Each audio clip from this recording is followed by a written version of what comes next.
Perkembangan dari negeri di bawah bayu, gempa bumi lemah di Tarakan Indonesia turut dirasai penduduk di Tawau. Terus saja bersama Inisia Dalus di Kota Kinabalu. Baik Azam, gempa bumi lemah bermagnitud 4.3 pada skala Richter dikesan di Tarakan Indonesia pada 2.09 pagi tadi. Gegaran akibat gempa bumi itu turut dirasai di Tawau.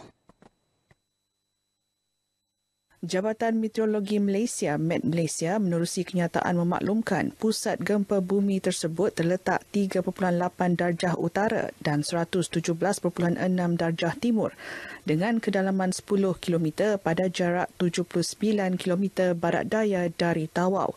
Tinjauan kru RTM di sekitar Bandar Tawau mendapati rata-rata penduduk di daerah ini merasai gegaran tersebut seawal pukul 2 pagi. Adalah dalam jam 2 begitu, saya bangun tem tidurlah. Terasa ada gegaran sedikit, tapi tidak pasti itu gempa bumi atau apa. Bangun pagi saya buka laman media sosial, baru saya tengok semua info-info ada gempa bumi di Tarakan. Waktu gegaran tu anakku kasih bangun aku, saya buat susu. Jadi aku tidak sangka lah gegaran itu bahwa gegaran ada orang kayak datang. Rupanya bukan gegaran yang angin yang kencang ini. Nah itu sih aku tahu, tapi aku tidak tahulah. Aku bangun jam 2 itu saja aku tahu. Semalam lebih kurang pukul 2, sekitar pukul 2 lah saya ke dapur. Lepas tu rasa macam ada bunyi lori, macam bunyi gegaran sedikit. Tapi heran pula kenapa lori waktu begini boleh lalu di sana kan. Tapi sekali pagi ni baru tahu ada rupanya ada gegaran gempa di bagian mana tu? Tarakan.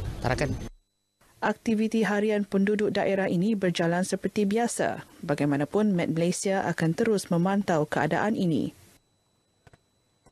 Jabatan Kerja Rayas JKR Sabah mahu syarikat konsesi yang dilantik sentiasa mengambil langkah proaktif dan bertindak pantas sekiranya berlaku kejadian tanah runtuh, jalan raya terputus maupun jambatan runtuh dalam kawasan yang ditetapkan pihak JKR.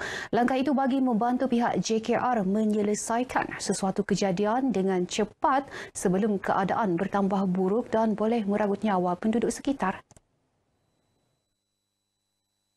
Pengarah JKR Sabah Datuk Insinyur Ali Ahmad Hamid berkata kesiapsiagaan syarikat konsesi penting membantu pihaknya mengenal pasti kawasan berisiko tinggi, mengalami hakisan terutama cerun sekaligus membuat persiapan berdepan kejadian bencana di kawasan terlibat. Saya menasihatkan kepada pihak concession supaya don't wait for the public complaint, don't wait for the public report, don't wait for the because these people they has been appointed sebagai concession, sebagai konsesi jalan raya, so dia kena proaktif, lebih kerja sikit daripada JKR. That's the reason why we appoint them as a concession. Mereka kena round the district, round the roads, check jalan-jalan tersebut. Beliau ditemui pemberita RTM di pejabatnya di Kota Kinabalu. Kawasan tumpuan meliputi sekitar daerah Kota Kinabalu dan daerah di pantai timur Sabah. Dalam perkembangan sama, Datuk Ali Ahmad memberitahu bagi menghadapi monsun timur laut melanda Sabah, beliau meminta semua bilik gerakan pengurusan bencana JKR diaktifkan bagi mengumpul maklumat kejadian dan jenis bencana agar pelan tindakan operasi dapat dirancang dan dilaksana selain turut menyeru orang ramai melawat laman sesawang JKR Sabah atau laman sosial Facebook JKR Sabah atau menghubungi bilik gerakan bencana JKR Sabah di talian tertera. Tahun 2021 bakal melabuhkan tirainya dengan suasana memerangi COVID-19 bukan sahaja dalam negara tetapi seluruh dunia.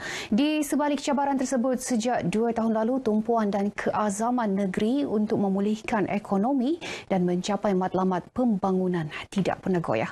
Rangkumannya bersama wartawan Mazrona Kalinggalan.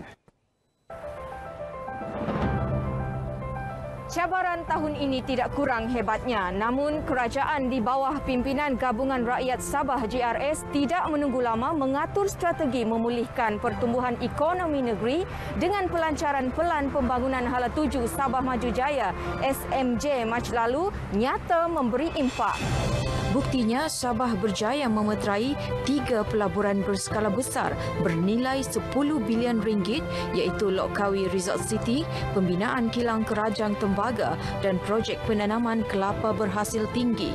perjanjian pajakan dengan SK Nesilix bagi produk kerajang tembaga untuk penghasilan bateri kenderaan elektrik pada 26 Julai lalu merupakan pelaburan terbesar diterima Sabah. Dengan nilai 4.2 bilion ringgit, ia dijangka mewujudkan 400 peluang pekerjaan kepada anak tempatan. Manakala projek Lokawi Resort City pula disifatkan kunci pemulihan sektor pelancongan penyumbang utama ekonomi Sabah.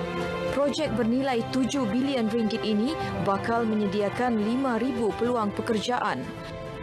Sabah juga pantas mengenal pasti 4 pintu masuk ke negara ini berikutan rancangan pemindahan Ibu Negara Republik Indonesia ke Kalimantan.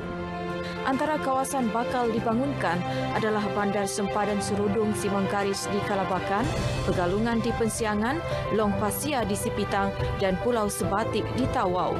Sememangnya kepentingan jalinan kerjasama antara dua negara pasti merancakkan lagi pembangunan ekonomi negeri. Sementara itu, bagi mengemas-kini perkhidmatan pengangkutan awam di Ibu Negeri, satu memorandum persefahaman telah dimeterai pada November untuk melaksanakan projek Skytrain dan Jesselton New City bernilai lebih 7 bilion ringgit.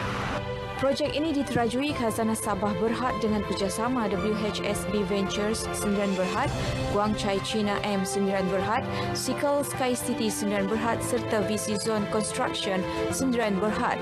Skytrain bakal menghubungkan lapangan terbang antarabangsa Kota Kinabalu melalui pusat bandaraya sehingga Universiti Malaysia Sabah melalui pembinaan 2 fasa. Seterusnya, potensi Sabah sebagai hub utama pengeluar hidrogen dan sumber tenaga boleh diperbaharui di rantau Asia Tenggara menjelang tahun 2025 antara pembuka jalan kepada pemulihan ekonomi lebih konsisten. Projek dilaksanakan Smart Sabah Corporation Sdn Bhd dengan pelaburan 25 bilion ringgit dengan 20,000 peluang pekerjaan. Satu lagi kejayaan adalah perjanjian kolaborasi komersial antara Petronas dan Kerajaan Negeri menandakan era baharu industri minyak dan gas Sabah. Hasilnya pembentukan SMJ Petroleum Sdn Bhd, syarikat dimiliki sepenuhnya Kerajaan Negeri. Sementara itu, menerusi pembentangan bajet 2022, Ketua Menteri Datuk Seri Panglima Haji Jinor berkata Sabah merekodkan anggaran hasil negeri tertinggi dengan jumlah 4.91 bilion ringgit tahun ini. Secara keseluruhannya, Sabah berada di kedudukan ketiga tertinggi, memperoleh pelaburan dalam sektor pembuatan dengan nilai pelaburan 4.4 bilion ringgit. Barisan Kerajaan GRS pimpinan Ketua Menteri Datuk Haji Jinor juga telah berikrar akan bekerja lebih kuat tahun depan. Semoga slogan Sabah Maju Jaya terus memacu pelbagai pembangunan dan kemakmuran kepada rakyat di tahun 2022. Mazrona Kalinggalan, Berita RTM. Kontraktor yang bagi pelaksanaan projek Kementerian Pendidikan diingatkan untuk menyiapkan projek tersebut mengikut tempoh masa yang ditetapkan. Ia penting bagi membolehkan pihak pengurusan sekolah termasuk pelajar melakukan aktiviti pembelajaran dan pengajaran dalam suasana kondusif.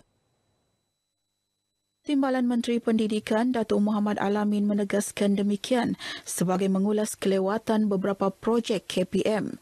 Mana-mana projek yang masih lagi dalam pembinaan, saya ingatkan kepada semua kontraktor supaya menyiapkan semua projek itu on time. Jangan ada lagi delay, penangguhan yang terlalu lama. Kerana kita faham sekolah apa juga kemudahan yang dibina itu adalah untuk manfaat para pelajar dan juga keperluan sekolah itu sendiri. Datuk Muhammad mengadakan lawatan rasmi 3 hari ke Sabah bagi meninjau perkembangan projek-projek KPM di daerah Kudat, Kota Marudu, Pitas, Kota Blud dan Kota Kinabalu. Ia melibatkan projek gantian penuh penyelenggaraan dan cadangan projek yang dikemukakan kepada KPM. Baik, sekian perkongsian dari Sabah untuk petang ini. Keluarga Malaysia terus patuhi SOP kita. Jaga kita. Saya Enisa Dowles kembali kepada Azam Hussain yang Kasapuri. Azam, silakan.